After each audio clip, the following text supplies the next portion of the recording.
Welcome to the Slop Farm. Enjoy the video. You begin by getting the tool ready. Install the app or open the web translator and sign in so settings sync. Choose source and target languages and set dialect or formal versus informal tone because that changes phrasing. Grant microphone and camera permissions next, since speech and image modes need them. Then record a short 5-10 second sample to check levels and recognition. Once done, adjust input volume or lighting. These first steps ensure accurate output as you move into live translation. You now run the content through the chosen mode.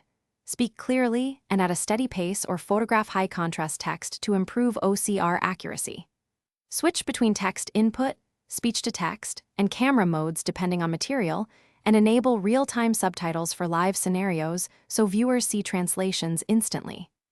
Review the output and edit phrases to match tone and local idioms because AI can be literal. Add repeated terms to a custom glossary, so future translations keep consistent terminology and reduce manual fixes. You finish by exporting the translation in the format you need, like SRT for video subtitles or DocX for documents, and quickly scan timestamps or line breaks.